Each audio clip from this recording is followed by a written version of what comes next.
Hello and welcome to In the Kitchen with Mary Mac. Today we have a special guest all the way from England. Jenny Hammerton is a film archivist who is obsessed with what her Hollywood film idols like to eat and drink. She's been collecting signature dishes of her favorite actresses and actors for many years and has been writing about them since 2006 on the Silver Screen Suppers website. She runs a worldwide monthly dinner and a movie event on her Substack, which is also called Silver Screen Suppers, and everyone is welcome. And if you join the Substack, you can actually participate live with other people from all over the world.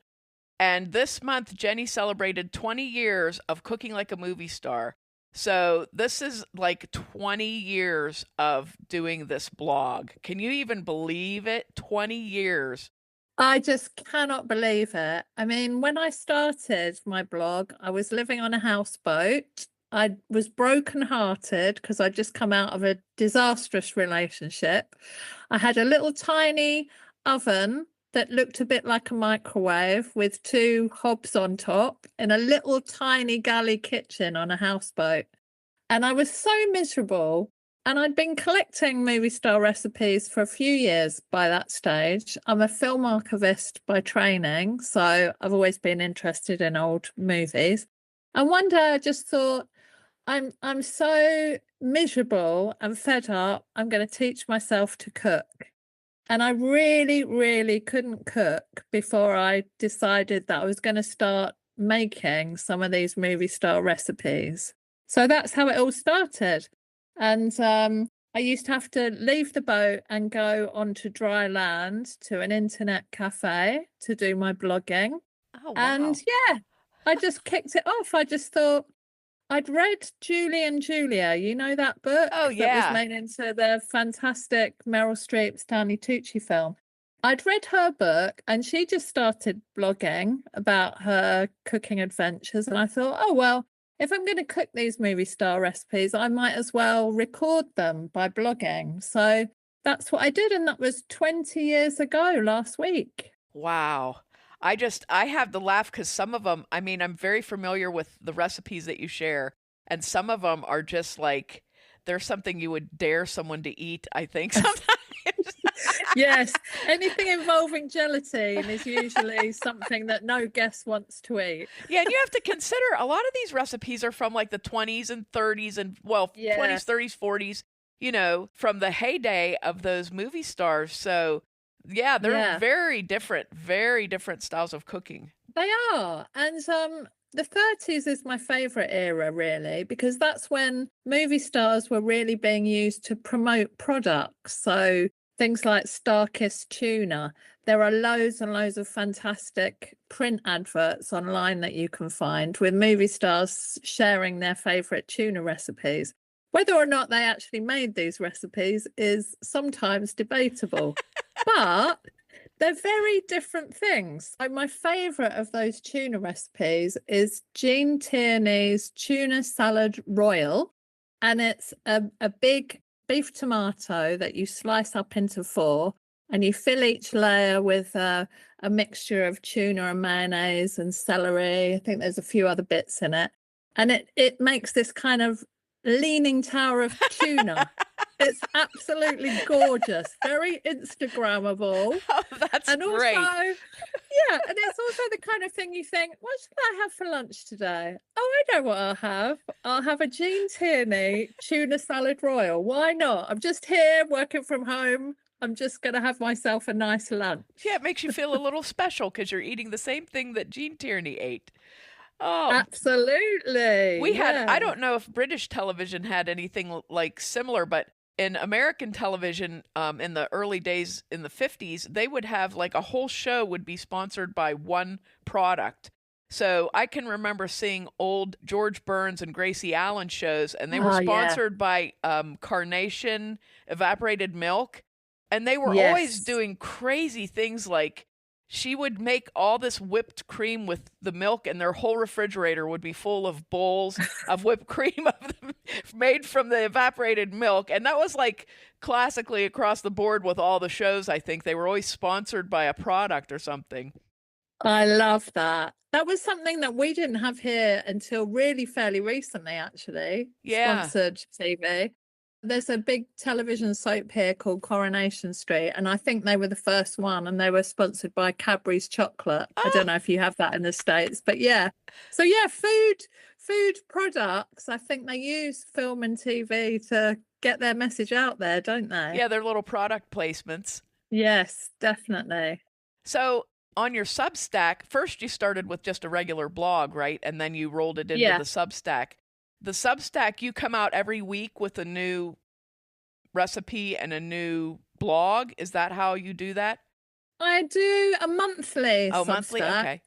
because I think that people's inboxes get really busy, don't they? Yes. So I don't like to bombard people with too much. So I choose either a movie or a particular film star that I'm interested in. And I send out one main newsletter a month and then a follow-up one later. So next month I'm celebrating Mel Brooks because he's going to be 100 Oh, years old next month. So I've got a fantastic omelette recipe which can be made with one hand because oh, I'm nursing a broken wrist oh at the my moment. goodness. So I had to select something that I knew that could be cooked with one hand. But I'm talking about the movie Silent Oh, Movie. I yes. don't know if you've seen Oh, that. many times.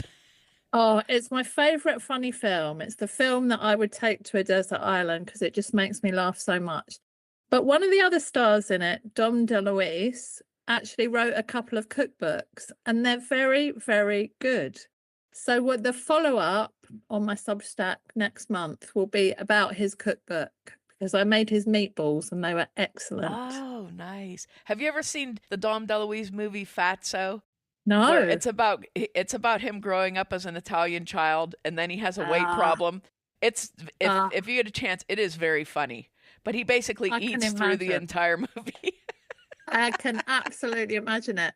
His book is full of fantastic photographs of him posing in chef's hats with great big spreads of food. You know, they're just Oh, glorious photos.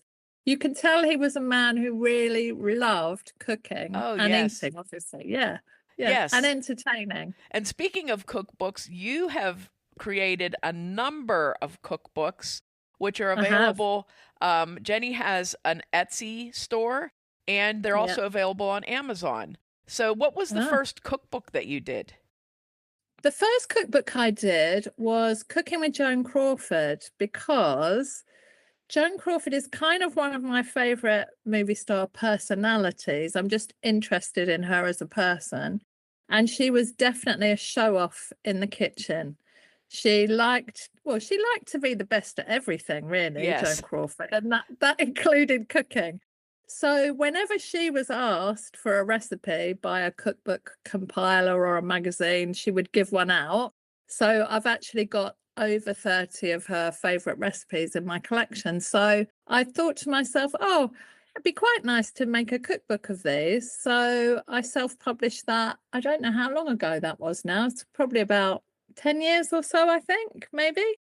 But yeah, and I just love doing that so much that I've done several others since then. I've done a book about the TV show Columbo because he has lots of fantastic co-stars. They don't always play the murderer, but they often do.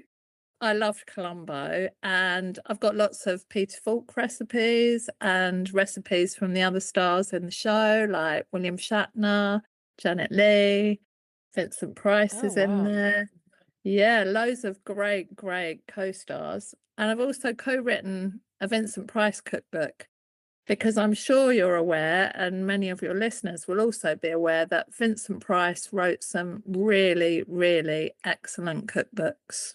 Oh, yes. And he had even a cooking show for a while, a short He time. So, did. yeah, I watched a few of those. It was really nice. Very Yeah. interesting. Cooking Price wise. Yeah. Yeah. That was a TV show that went out here in the UK. I don't think it went out in the USA, but it was released on Blu-ray last year. And I was invited to film some extra content. So I was filmed making some Vincent Price cucumber crocodiles, Oh, which are legendary I remember party those. starters. I remember seeing They're those. They're a perfect icebreaker thing to have at your parties. So yeah, I made some Vincent Price cucumber crocodiles. And yeah, so the Blu-ray is really great fun. Vincent's the best voice you'll ever hear Oh, talking yes. about food, in my humble opinion. He made some LP records as well called The International Cooking Course, where Oh, he tells you all about how to have a glamorous dinner party and talks about food. They're I amazing. did not know that. I'll have to look for those. Yeah, rare. Every once in a while, there's an Instagram of Cooking Price Wise, and every once in a while they'll put a video up of a clip of him doing something, and it's always so he's so smooth, you know. He just is just smooth in the kitchen. He's fantastic. He's one of my favorite Yes. actors, so I really enjoy watching those clips too. Uh, but yeah, amazing stuff. Yeah, I love him. Now you have another blog that is called Murder She Cooked, That's right. Yes. and I like that cookbook too.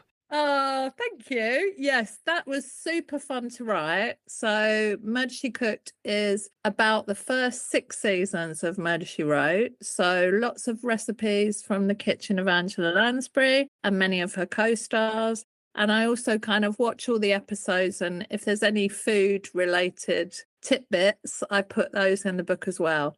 So, I'm working on volume 2 at the moment. And I'm actually going to be doing the book launch at the Murder She Wrote Festival in Mendocino next year. Oh, So how I'm coming nice! to America. Oh, that's Yeah. awesome. That is awesome. I know, I'm really excited. And I'm already thinking about what Jessica Fletcher persona I'm going to be on the Saturday night, because they have a big ball and there's a fancy dress competition. So Oh, everybody dresses up as Jessica Fletcher in various episodes. So I'm thinking about my outfit. well, just stay out of Cabot Cove because you never know.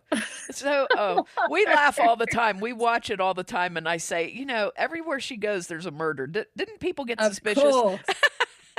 Don't ever live in the same place where Jessica Fletcher is living. No. Absolutely. I like the cookbook because I love there's like a little synopsis of each show that you use and then a Yeah. recipe. And it's just it's almost like reading like a recipe a day or something like that. It's really a nice setup. And the same with the Yeah. Cooking the Detectives book is set up like that too. And I've had so much Yeah. fun with that one, just reading it.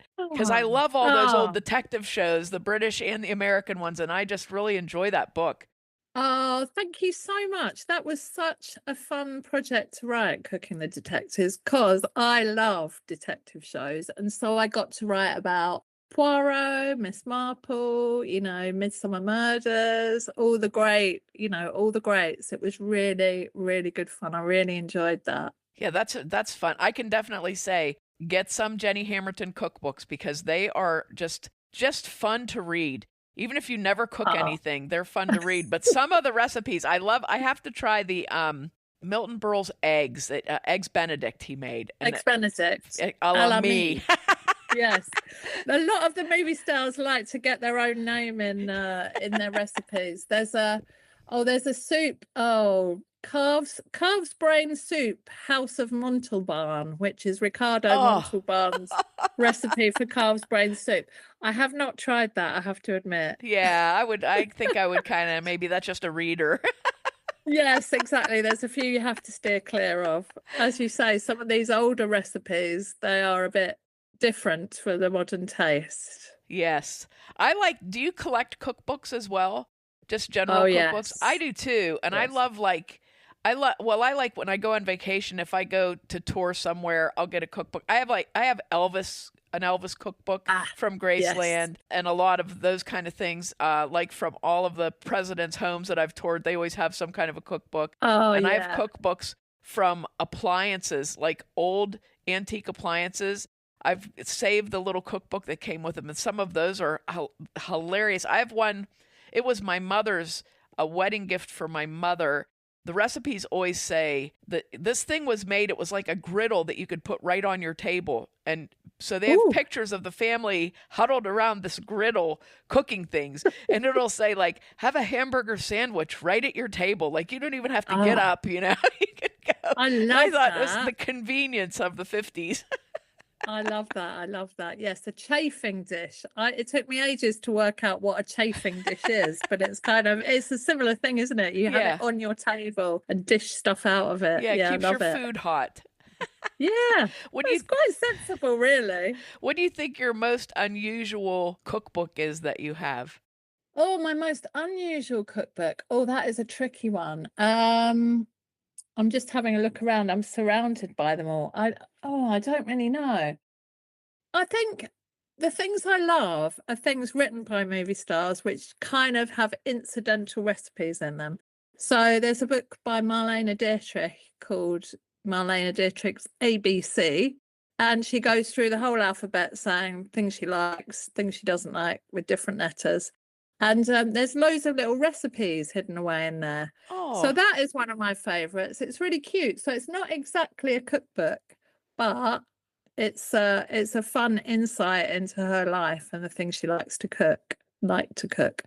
She was a very good cook, Marlene Dietrich, and she often sort of took things to set, when people had a birthday, when oh. people weren't well. Apparently, she went round to David Niven's house when he wasn't very well. He'd only just moved to Hollywood. She changed all the sheets on his bed, brought him round a stew, did a bit of cleaning, and then went off again. Oh, how nice.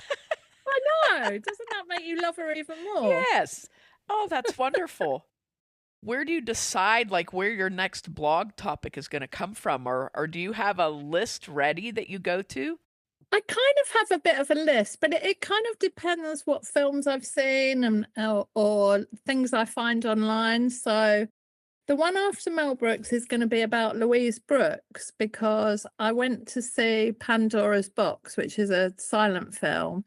My local cinema here in Hastings, where I live on the south coast, is really cute. It's only got 40 seats, it's tiny, but they have really good films. And they had a screening of Pandora's Box with a live piano accompaniment. And it was just so magical. The whole experience was so magical. And when something like that happens, I think my first thought is, oh, what Louise Brooks recipes have I got? And luckily, I have got a really good Louise Brooks recipe called Knickerbocker Chicken Supreme. Oh, wow. So I've cooked that and it was really lovely, really good. So that will be the one after Mel Brooks.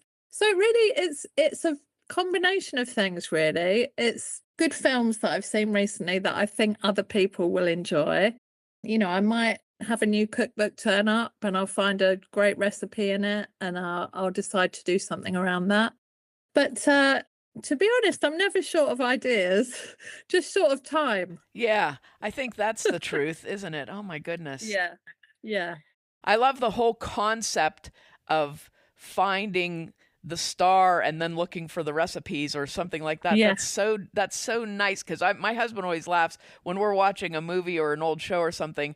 I have to look it up and see who the cast was and find out everything Yeah. about everybody, and then I'm Yeah. saying, oh, this guy was in this, this, and this. So I'll have to start looking for Yes. recipes from Yeah. them now. Exactly. Well, it's kind of my party piece. If I can't think of what small talk to make with someone, I'll just say, "Oh, who's your favorite classic movie star?" And then when they tell me, I'll go, "Oh yeah, Cary Grant. Yeah, I've got a great mushroom canapé recipe for him." From Cary Grant. So who's your favorite? Let me see if I can bring one off the top of my head. Let's see. I love like the old classic horror films like Yeah. Frankenstein and Dracula. So do you have I know you just did a Bela Lugosi or no, not Bela Lugosi. You just did I can't think of him. He played Frankenstein. Boris Karloff. Karloff. Yeah, you just did the Boris Karloff recipe. Steak and Do you kidney have pie. a Bela Lugosi? Yeah. Do you have a Bela Lugosi recipe? Do you know what? I don't think I do have a Bela Lugosi recipe. I've got a kind of list of most wanted recipes. There are a few people who I'm really looking for. So I've got over 10,000 recipes in my collection. My sort of walls are covered with bookshelves and magazine racks and all this stuff. But there are a few people that I haven't been able to find a recipe for, and they include Albert Finney. So if any of your listeners are like good detectives, Albert Finney, Patrick McGowan, Robert Culp. They're kind of my three most wanted at the moment. But yeah, I think it tends to be men rather than women that are often more tricky to get, because I think if women were asked for a favorite recipe, they'd rustle one up. Oh, But you yeah. know, men might have been a bit more like, I'm far too busy to cook. I don't cook, or couldn't be bothered to find a recipe somewhere to supply. So yeah, there are a few people that I don't have, and I think Bella Lugosi is one. But as soon as I get off this podcast, I'm going to be looking on my spreadsheet to see if I can find one for you, and I'll send it over if I do. Oh, that's great. I remember, I think it was on Carol Burnett one time. Like, she would always open the show to the audience for questions, and somebody asked for her meatloaf recipe, and she gave it, like right, right before Right off the top show. of her head. And I was That's laughing. I'm brilliant. like, well, she must make it a lot because she knows it, you know. But, Yeah. It must be her signature dish. oh, that's so funny. That's great. Oh, Yeah. I did want to ask you. So my husband and I have been watching the Great Canal Journeys Yeah. with, what is her name? She played Basil Fawlty's wife, Prunella Prunella Scales, Scales. and her husband. And we were watching that, and whenever you said you lived on a houseboat, I was like, I wonder if that's the size your boat was. Because I laugh, they'll have people on to cook them dinner, and they're all like huddled and moving, you know? My houseboat was like a tiny floating caravan. It was like teeny tiny. But yeah, I loved it. I loved living there. But yeah, cooking was tricky. So deciding to cook these mad movie star recipes was a bit crazy. So I vividly remember trying to cook a Gracie Fields Lancashire hot pot on a very hot day. And it was a very silly thing to do, because it's like lamb's livers and it was just a crazy thing to do. But once I got this project in my head, I was full steam ahead. And it's absolutely true. I'm writing a memoir at the moment, and it's going to be called Dead Movie Stars Taught Me to Cook. Oh, And that is the truth. that is It's wonderful. the absolute truth. Yeah. I mean, these old recipes, they never had photographs of what the food would look like. So you just have to use your imagination a bit, and you have to kind of, I like to try and do them exactly as written the first time I make them. And sometimes you look at the ingredients and you think, oh, well, this doesn't look like much, but it's really delicious. A lot of the older recipes don't have loads of herbs and spices in like modern recipes do. Yeah. So you kind of think, like Marlene Dietrich, a case in point, she has this lamb chop casserole dish. And there's really not much to it. Potatoes, turnips, lamb chops, onions, and stock. I think that's all there is.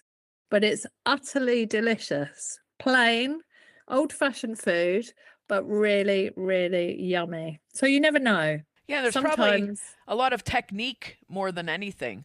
That's what exactly. We did a show about Fannie Farmer, who was an American person who codified recipes, like the first person to codify recipes, because before, and I just got a cookbook. My daughter got, a friend gave my daughter a cookbook, and she brought it to me from Scotland. She lives in Scotland, her and her husband, in Glasgow, and it's from like 1903, and so the recipes are just a paragraph. It's not codified at all. Everything is just written as a little story, you know. Get your, you have to guess. There's a lot of guessing involved. So I imagine a lot of the old movie star recipes are like that too, where it's just get this and this and this. And a lot of interpretation is involved. Yeah. But I think the more you cook, the more able you are to kind of look at a recipe and think, oh, yeah, I'll just do it like this. And, but I couldn't have done that 20 years ago. I mean, I really could not cook at all. So the movie stars have taught me to cook, which is fun and good. Yeah, and I think it would make you go out on a limb more, because you would make, most people when they're learning to cook only make things that they know they like. Whereas if you're doing what you did, you're making whatever is in front of you. And you have to really go out of your comfort zone sometimes. That is absolutely true. And the great thing is, if it goes wrong, you just blame the movie star. Yeah, there you go. Say, that's not my fault. It's Elizabeth Taylor's.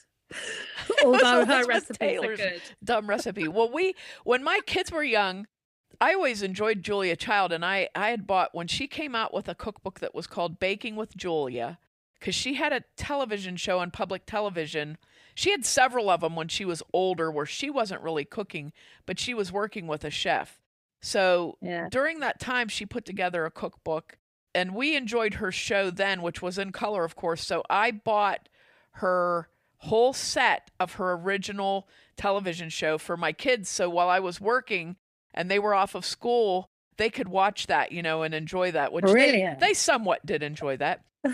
But, well, of course, like you said, when Julie and Julia came out, we got back into it again, and I got all of the cookbooks out. And my one daughter, I said, the one that now lives in Scotland, I swear, if there was a recipe that was the most expensive ingredients you could get, that's the one she would pick out. Let's try this one, And I'm like, do you realize there was a cheese pie that I think that just the cheese cost us like $20 to get I the can cheese. Imagine. So I can imagine. Oh, it was so funny, but it was so like, I can see where that person from cooking through that book you would learn, because she has like everything in there, and that really did, like you said, that really inspired a lot of us to do more than we normally did, and I think that even reading these movie star cookbooks, I guess one of the things you could say is they're just like the rest of us, they have to figure out what's for dinner. Exactly. Everyone's got to eat. So it's so much fun to discover, like, what Peter Falk enjoyed, and that we all know he liked hard-boiled eggs, so that's not. But he also cooked a lot of pork chops. Oh. A very good pork chop recipe for Peter Falk in Cooking with Columbo. Yeah. I remember seeing that when he got into the show a little bit more, he started enjoying gourmet food, so he would have that on the show. And I was reading about it, and they said he would actually, because they would do real food. So they would have these real chefs come in so that he could eat. That's what it's all. We're going to have a chef be murdered. So there are quite a lot of Columbos that revolve around food. So that makes a lot of sense. Definitely. That was Falk, his idea. I love it. Yeah, that's pretty sharp. Sharp. He's clever. Well, I'm hoping that your next book with Murder, She Cooked will be out soon, because I enjoyed the first one so much. How many seasons do you think you'll get through in that book? So the second one will be the season 6 to season 12, and the 3 TV movies. It might be 4. So that will be it. Everything will be done in volumes 1 and 2. I've got 3. Actually, I've got 6 new Angela Lansbury recipes that I didn't have. Yeah, I found 6 more since the first one. I thought I'd found them all, but a bit of detective work, I found a few more. So that's fun. That's awesome. Yeah. That is really awesome. Well, thank you so much for joining us all the way from Hastings to Wampum, PA. Yeah, what a connections! Really lovely to be here, and you've got me on the hottest ever May Day on record in England. Today we're having a heat wave. Well, it's been really fun. It has really been fun chatting to you, Mary. And I'm going to see if I've got a Bela Lugosi recipe for you. Oh, great! Thank you so much. Jenny Hammerton's website and blog is silverscreensuppers.com and Silver Screen Suppers on Substack. And make sure to check out her books, available on Etsy and Amazon.